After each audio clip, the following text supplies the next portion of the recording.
Do we really have that situation? Allah Ta'ala has left it to us. It's up to us. If we really love Allah and we want Allah's love, we want Allah Ta'ala's mercy, if we want Allah's barakah, blessings, His ma'rifah, His nearness, His qurb, if we want to please Allah, then this is all up to us and down to us. It is down to our individual practice and our individual attempts and efforts.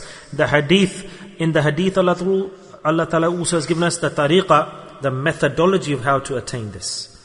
And this is very beneficial, this point I'm mentioning today. And then we'll see that who loves Allah and how much do we love Allah and how much do we want Allah's nearness. So Allah Ta'ala has also mentioned in this same hadith. First Allah Ta'ala says this point, that I'm with you according to your desire and intention. And then secondly Allah Ta'ala says that when my servant remembers me, I remember him. What is this? That Allah Ta'ala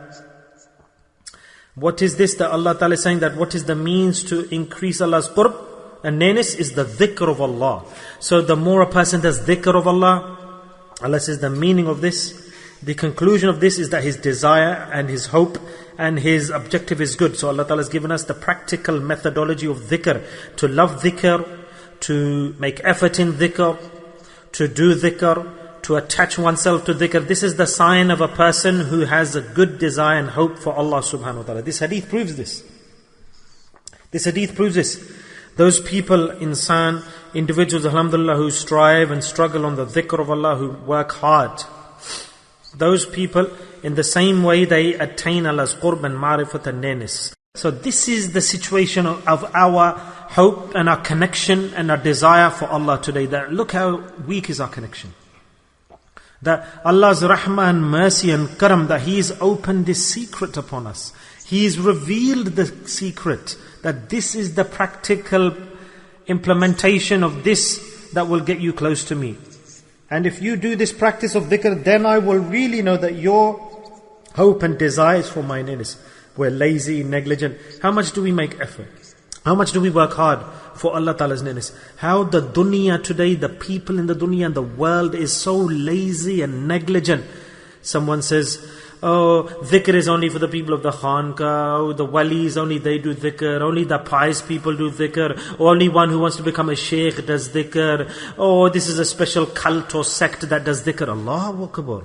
Is this so? So as the generation is going further away from Rasulullah sallallahu alaihi wasallam and closer to Qiyamah, all the deeds are crushed and annihilated, and shaitan presents to us the deeds like they're some sort of extra pastime. These are waswasa, whispering of shaitan.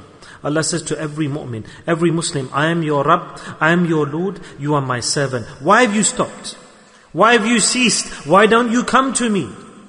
The rewards that I have prepared for you for the hereafter, why don't you attain those in the world?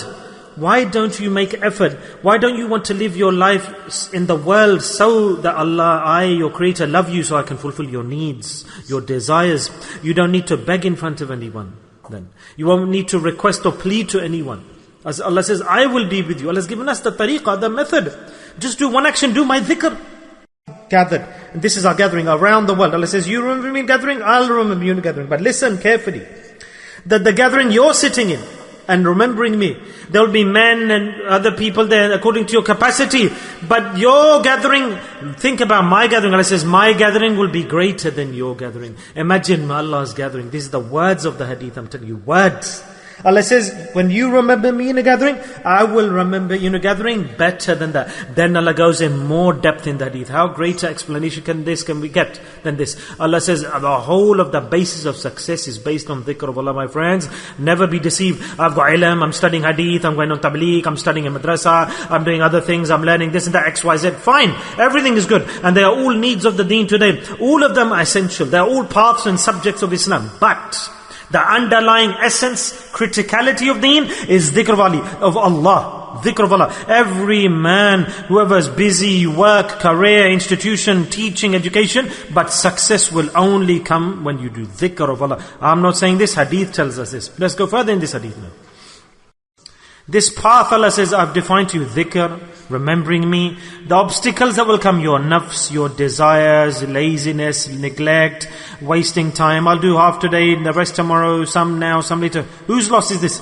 This is no loss to Allah. Allah Ta'ala doesn't benefit or get any loss. Who gets the loss? We do. And who makes us lose? The nafs, shaitan. Nafs are desires. It makes us wretched and lose out. Big ibadat, big worship, and our nafs, our desires, takes us away. Allah Ta'ala says, وَجَاهَدُوا فِي سَبِيلِهِ لَعَلَّكُمْ تُفْلِحُونَ. This is the tariqah, dhikr, remembrance. Due to this action, a person, a believer can go to the heights. What's tuflihun? Tuflihun, Allahu Akbar. The person will become successful and he'll get 2 rewards. Tuflihun, the commentary by the commentators. Number 1, the reward he'll get, tuflihun, he will attain Allah's pleasure. Rada. Number two, he will be saved from the fire of hell. And this is tuflihun, not after dhikr. Oh, I'm not getting anything in the world. I'm not getting success monetarily. I do dhikr. I'm not getting anything in the dunya. You are weighing the success on the scale.